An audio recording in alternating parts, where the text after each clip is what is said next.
ChatGPT does a lot of that entry level coding stuff for you nowadays. But if you want to be an expert, if you want to reach the senior status, then you need to learn how to code. And you need to be at least an intermediate level coder if you ever want to be considered an expert in the field, or you want to be a senior in the field. But if you're okay with staying at that entry level or intermediate level, then you don't really need to grow your coding skills. But if you're like me and you want to be a true expert in the field, then coding is essential. Everything runs off code. Everything. Every program that you're running, every tool you're running, there's code behind it. Hi, I'm Kyser Clark, and welcome to The Hacker's Cache, the show that decrypts the secrets of offensive security one byte at a time. Every week I invite you into the world of ethical hacking by interviewing leading offensive security practitioners.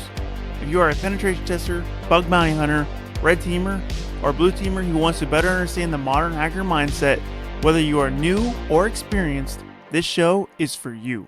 Thank you so much for tuning in. Today we have another Q&A episode where you, the viewer / listener, submit questions to me to answer on the show. For those who are new to the show, there's multiple types of episodes. The most common type of episode you're going to come across is where I bring in a guest, another expert in the field, and I interview them and ask them questions and get their insights and expertise on a particular topic, and we just have a conversation to help you grow better in your career as a offensive security professional or cybersecurity professional. This is also a show for blue teamers as well. If you're a blue teamer, tip my hat off to you. We love our blue teamers.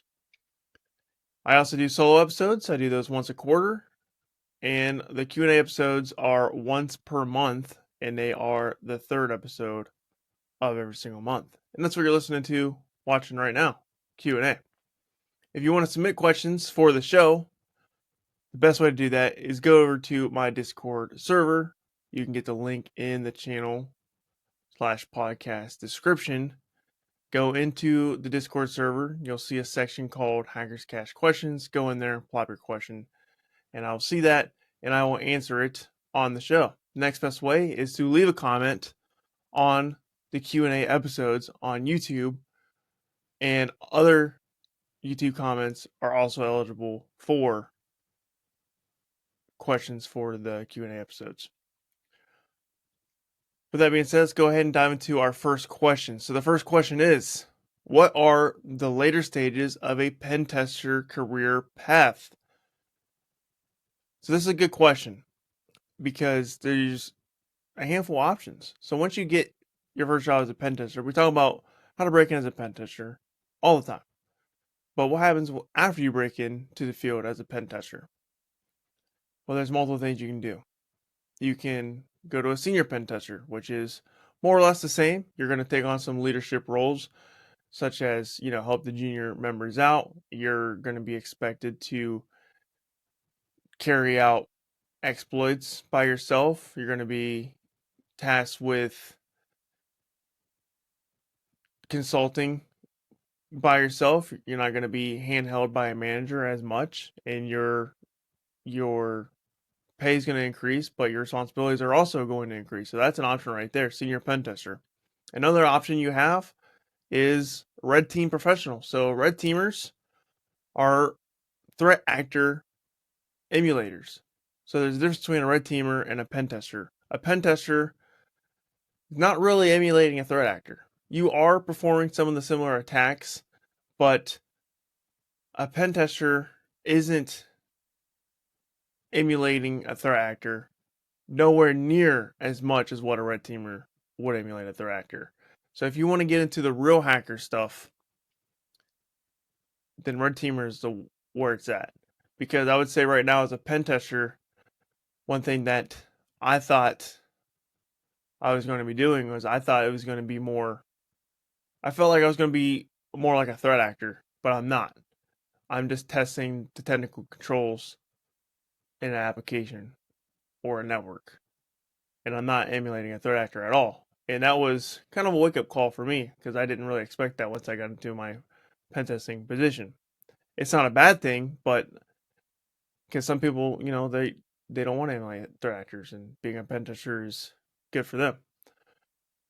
But if you want to truly emulate a threat actor, then your goal would be to become a red teamer, red team engineer, or some flavor like that. You can also, once you become a red teamer, you can go to senior red teamer, which is pretty much the same thing, just more responsibilities. Pay increases, but also so do the responsibilities. Another thing you can do is you can go on your own. You can become a freelance pen tester. You can go out in the world and find your own clients and perform pen tests yourself and not have to work for a company, and you can work yourself. Now obviously that's challenging in itself because you have to set up a lot of things for that to happen, and you have to go out and find the sales. When you work for a company, you don't have to find the sales, so you get the work handed to you and you just go out and do the task, which is what I think a lot of people want to do, because most of us in the field are introverted and we don't want to go out there and be like, hey, I can pen test your app for you and try to get sales. But if you're on the business side of things and you are business savvy and you want to take on a sales type role as well as a pen tester type role, then you can go freelance. If you don't want to do sales, you can also freelance bug bounty.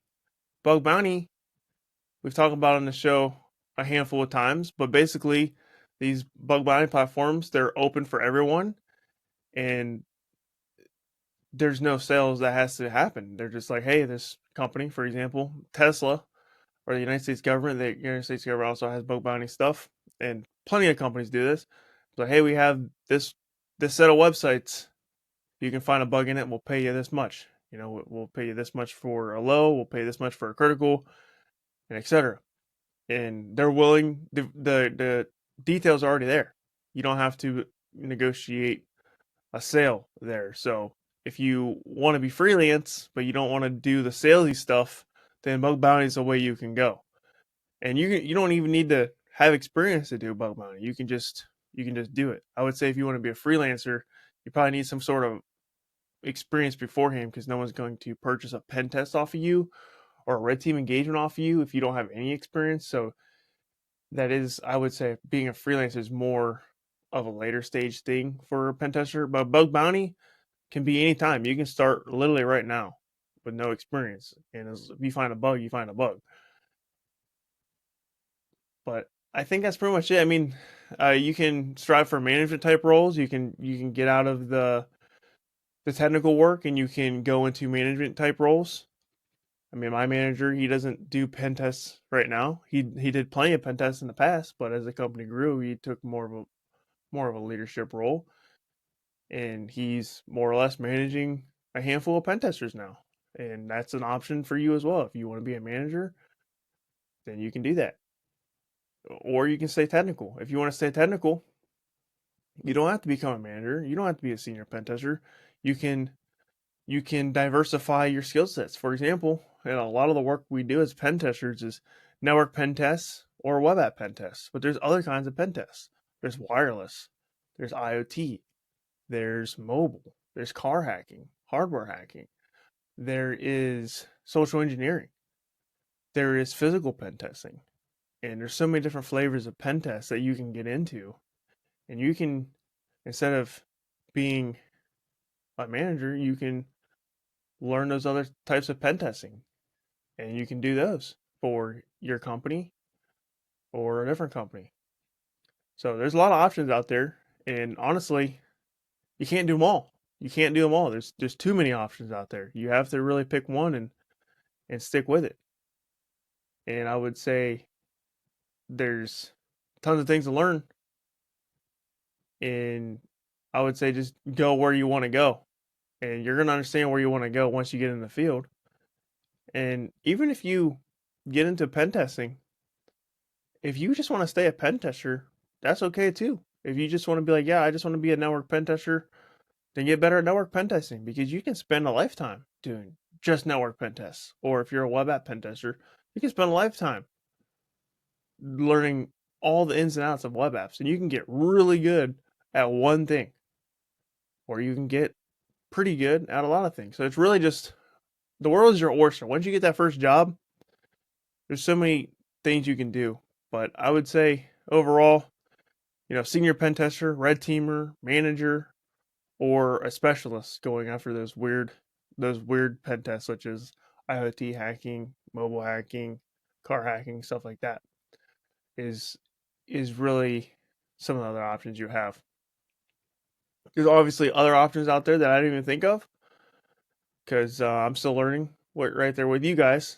I'm not, I don't know everything by any means. I never pretend to know everything, but that's from what I understand, that's the most common options. But as we progress through time, there's going to be other doors that open up for us, especially with AI. AI is unlocking doors every day. I mean, prompt engineer, that wasn't a job before. So now you can be an AI pen tester.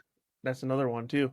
So there's going to be all kinds of AI pen testing type roles that are going to start opening up as well. And you can definitely get in something like that. So just because you got a set of doors open now doesn't mean those are going to be the doors that's going to be open for you for the rest of your career. So as time goes on and the industry and the job market changes, there's going to be more opportunities available. And then there's also going to be some jobs that close down. So old technologies get outdated, new technologies come in, and that's what makes it feel exciting.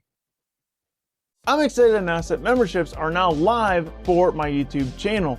And if you decide to become a member, you'll get early access to videos, access to member-only polls, loyalty badges for the YouTube channel chat, and priority reply to the YouTube comments. Of course, if you can't or don't want to become a member, that is totally fine. I will always release the same free content you come to expect, and your support just by watching is more than enough to keep the channel going. But for those who do join, your contribution helps invest into new tools, technologies, and people to help the channel go further.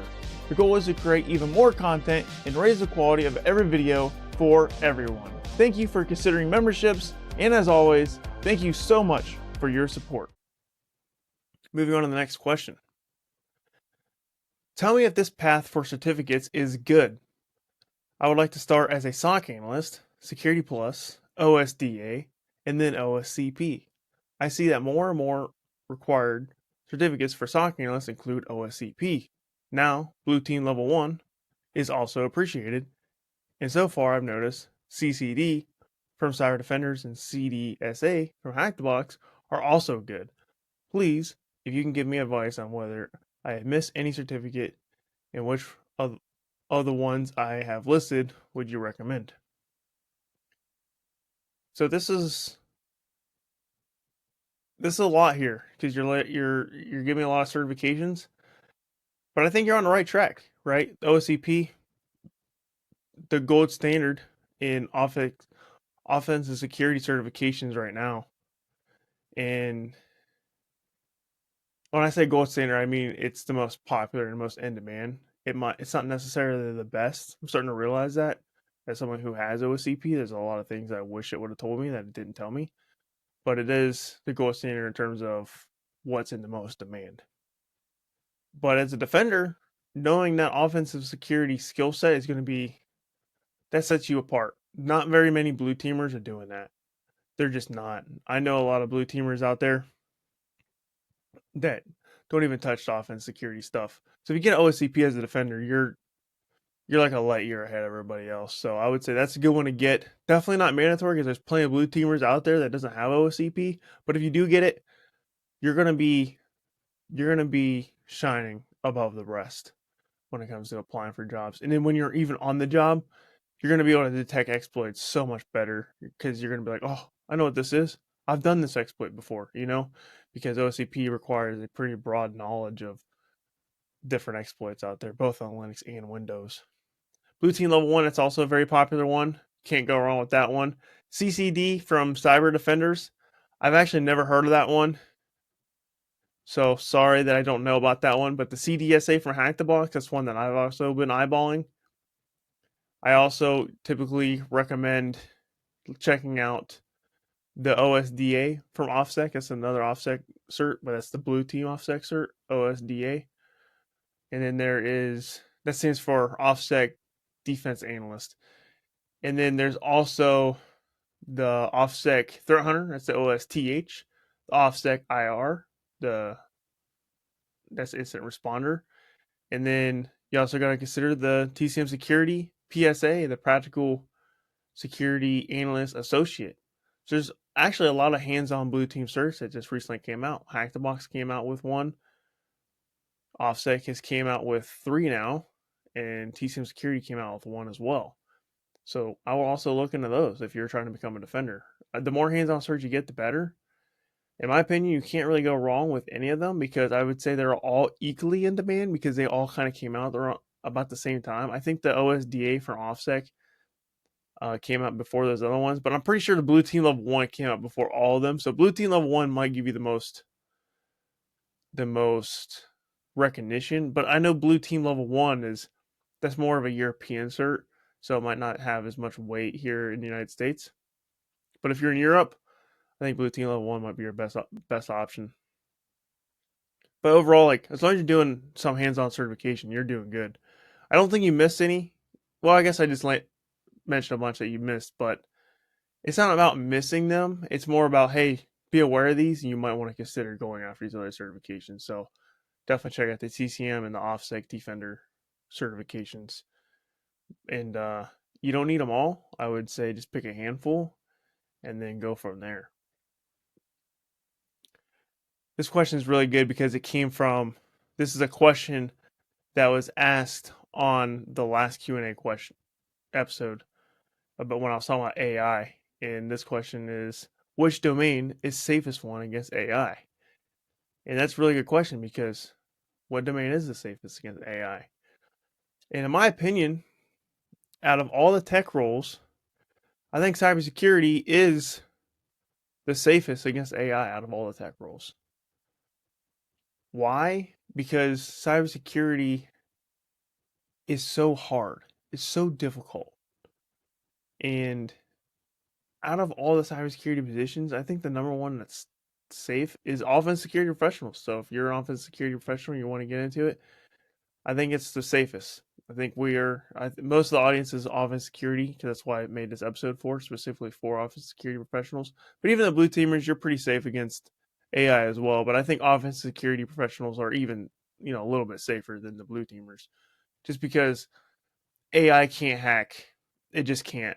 I mean, have you guys ever done a hack the box machine and you ask AI how to solve the problem and it just can't. Like it can't solve some of the easiest problems that there is. And it really requires a human intuition to get through those easy easy challenges.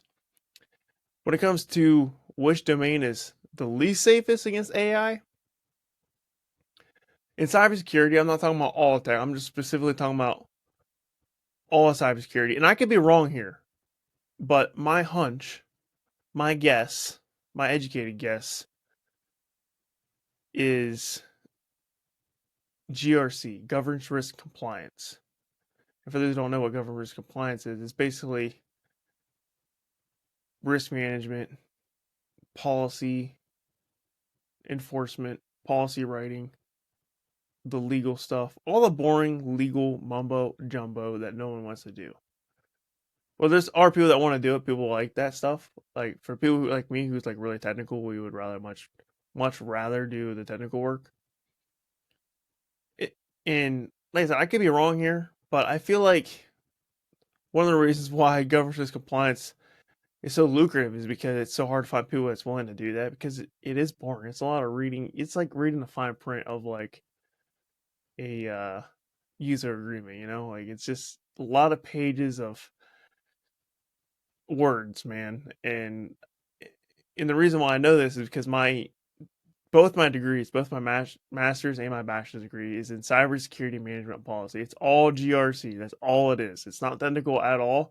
And the reason why I put myself through those degree programs was to learn the non-technical stuff of cybersecurity because I have a lot of technical skills, a lot of technical certifications, and my job is extremely technical. And having school, complement me in the non-technical realm really helped me out. And I, I'll tell you right now, it's it's not hard to do, in my opinion. I don't think it's hard to do. I don't think GRC is hard to do. It's hard because it's tedious and it's boring. That's why I find it hard. And that's why it's lucrative. But I think AI, it can parse a document in a matter of moments. Ask me how I know. I use ChatGPT for school, all my school assignments, and I'm blazing by my school assignments just like that because AI does like 80% of the work. All I have to do is I just gotta. It's basically my assistant. It's like I'll go find some research and I'll find an article that looks good. I don't even gotta read it all. I just gotta say, hey, ChatGPT, what's this article say? Boom, boom. Does it fit my narrative that I'm trying to type? Yes, no, and then I'm telling you right now, like I said, my degree is in government compliance. Now, don't get me wrong. I understand that college is not the real world. Okay, so I'm not going to try to pretend like I know everything about government compliance. I am just a student at the end of the day. But what I do know is that ChatGPT makes it extremely easy and it saves me a lot of time, right? Because I was a student before ChatGPT existed, and it used to take me an hour a page. So if I had a 10-page paper, it would take me 10 hours to make it.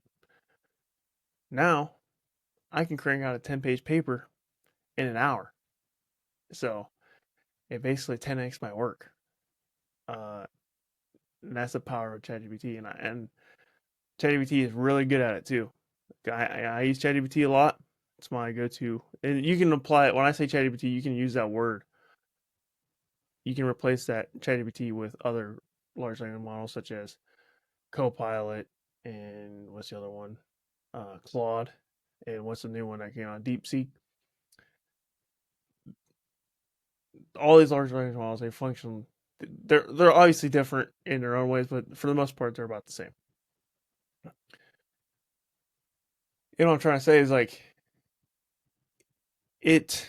I use them all. I use it all the time, and it doesn't help me that much when I'm trying to solve a hack the box machine. Like it just doesn't give me the answers I'm looking for. Almost never. Like very rarely does it like actually help me hack into a machine. But I'll tell you right now, when I tell it to write a new policy in my schoolwork, it cranks it out very well, very fast. So I think governance compliance is probably the most prone, the least safest against AI. And then the most safe is probably offensive security professionals. The more technical you are, the safer you are, in my opinion. And then another thing is, what's the point of AI? AI, the whole reason of AI is to get rid of redundant, mundane tasks. And that's all GRC is, man, for the most part. I mean, yeah, it takes some human intuition here and there, but a lot of it's just reviewing policies, and that's a mundane task. And that's what AI excels at. Now, like I said, I could be wrong. I don't work as a GRC professional in the real world, but I can tell you right now, it's helped me fly through school. Moving on to the next question. What level of training do you have with Python? Any good recommendations on this front? So my level of training was once at the intermediate level. I consider myself an intermediate programmer, but since ChatGPT came out, I my skills have deteriorated a lot. And I talked about this in my one of my YouTube videos about coding for cybersecurity professionals. And my skills went down because I relied too much on ChatGPT because ChatGPT is pretty good at coding. It can code small programs very efficiently and effectively. Now, keep in mind, I say small. Once you start getting the larger programs, that's when it starts to suck. So I don't think it's going to replace developers anytime soon, but I think it could because it's pretty good at writing code, at least the basic stuff. There's actually an article I saw that talked about how ChatGPT passed an entry level coding interview, and I talk about AI replacing coders in the last Q&A episode. So I'm not going to dive too much into it now. But more of what I'm trying to say is AI has made my skills deteriorate, and that's why I started up streaming my coding sessions for every Thursdays. I'm doing Thursdays now. That's subject to change all the time, but I'm doing Thursdays. And the reason why I'm coding every Thursday is because I want my skills to go back up to the intermediate level, because it's so essential, in my opinion, to be a good coder. Not be a good coder, but to be a good pen tester, I need to be a decent coder, right? I want to get back at that intermediate level. Right now, I think I'm a little bit above the beginner level. I just got to put in the reps in and I can get back up to the intermediate level. But my recommendation here when it comes to programming, and I said this in the programming video, and I highly recommend watching it if you want to learn more about my opinions and thoughts on coding for a cybersecurity career. Coding is what separates a average cybersecurity professional from a good cybersecurity professional.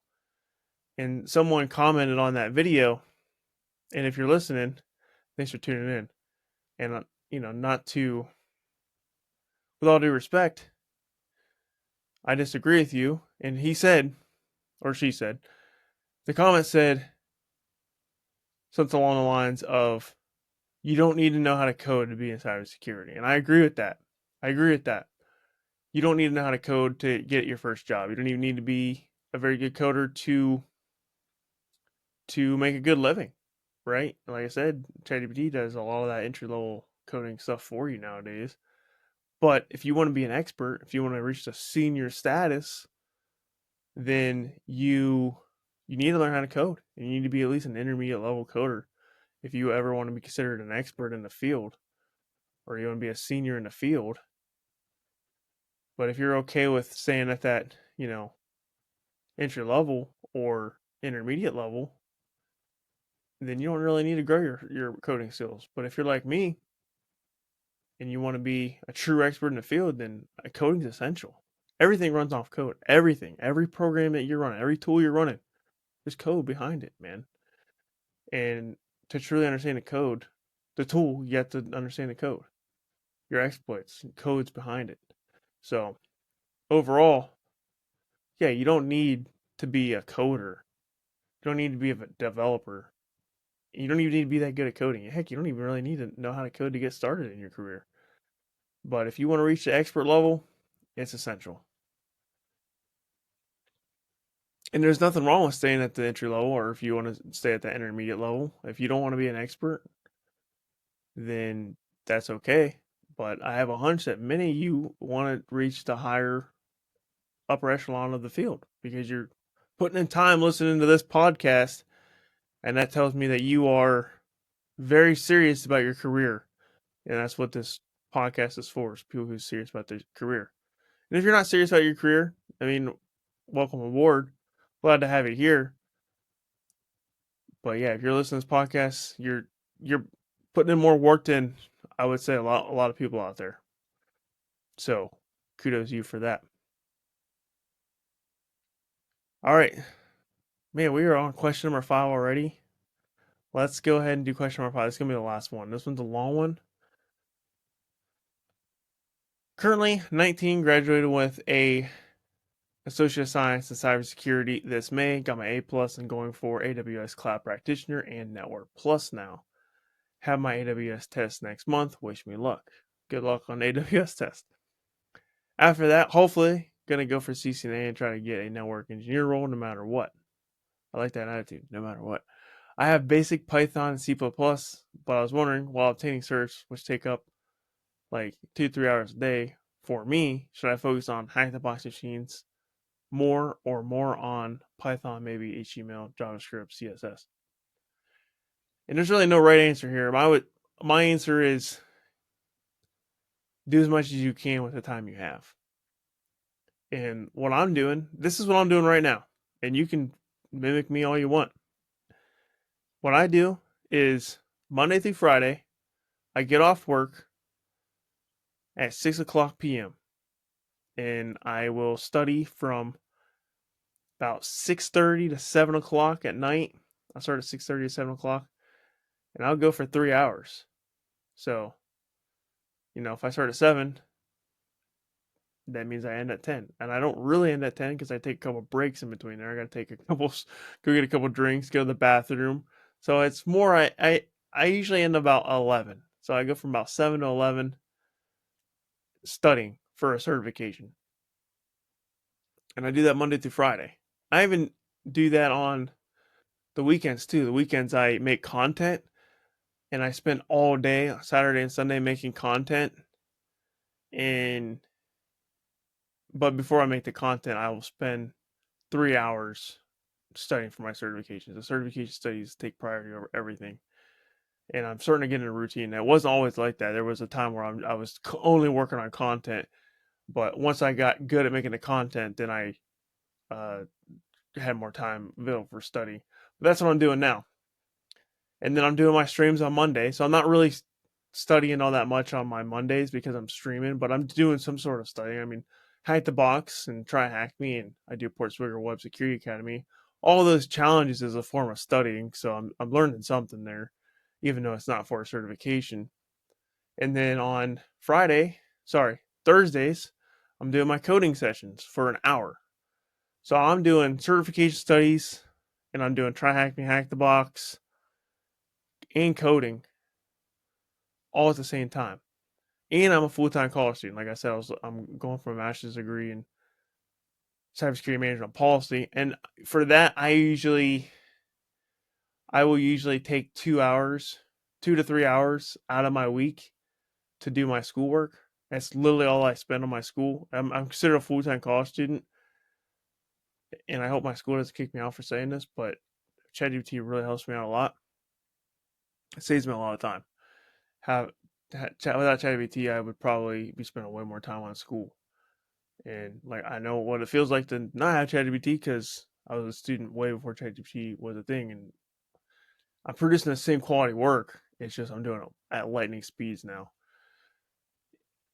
And yeah, so I'll take 3 to 5 hours a week for schoolwork, and that cuts into my certification studies as well. So that's what I'm doing. I'm doing schoolwork, certification studies, Hack the Box, Try Hack Me, and I'm doing coding sessions now. I'm doing content creation, and I have my full time pen testing job. I do that for 40 hours a week, and I have to do my social media management as well. So not only am I making content, but I also have to manage the accounts to make the posts, advertise the posts. So I'm my own social media manager as well, my own video editor as well. And I'm doing all this stuff. That's what I'm doing. I'm doing everything I can. So that's my advice. Do everything you can. Everyone has the same amount of time, obviously like, I don't have any children. I don't even have, I don't have a girlfriend or a spouse either. So I basically just do the work, and that's all I do because I don't have a whole lot of responsibility taking care of other people. So because of that, I can focus a lot on my work. Now, when I was in a relationship, I would take several timeouts a week to hang out with my girlfriend. But now that I'm not in a relationship anymore, it's more or less just me working all the time now. So what I'm trying to say is, if you got other responsibilities, don't feel bad if you're not doing as much work as me because very few people can have don't have responsibilities like me. You know what I mean? If that makes sense. And so back to your exact question. So that's just kind of what I'm doing now. But back to your exact question, what did you focus on more, Python or uh, hack the box machines or coding hack the box machines? I would say your hack the box is probably more important than your coding, and that's exactly what I'm doing. My hack the box and try hack me streams are anywhere between 2 to 5 hours. My coding streams are only 1 hour, so I'm spending more time. I don't think you have to put a lot of time into coding. I think coding is really just like a couple hours a week tops is all you have to do if you already have a baseline skill set. Now, if you're just getting started with coding, you definitely want to go all in. You definitely want to go all in until you get to the intermediate level. But once you get to that intermediate level, you just need to spend a couple hours a week to get the rust off. And because, like I said earlier, coding isn't super essential. You don't need to be a developer or anything. And I would say intermediate level is more than adequate. You can definitely reach the expert status, the senior status for whatever job you're in if you are an intermediate coder programmer. Hopefully that makes sense. And if you have any more questions, feel free to reach out. Once again, go to the Discord server, go to the Hackers Cast section, and drop your questions there. Leave a comment on the YouTube video for this episode. And then the last one I didn't mention at the beginning of the episode is you can also email me, Kyser@kyserclerk.com, with your questions. Thank you so much for watching. Thanks for listening. If you haven't reviewed the show on Spotify and Apple Podcasts, please do so. Could use another 5-star rating. It helps the show out tremendously. Share the show with your friends. If you get value out of these episodes and you have friends who are also trying to become cybersecurity professionals or are already a cybersecurity professional, do me a favor, share the show with them. I would greatly appreciate it. That would help this show tremendously right now. If you're on YouTube, hit the subscribe button, hit the like button. If you're on audio, give me that 5-star review if you think the show deserves it. Thank you so much for watching. Again, thanks for listening. Hopefully I see you in the next episode. Until then, this is Kyser, signing off.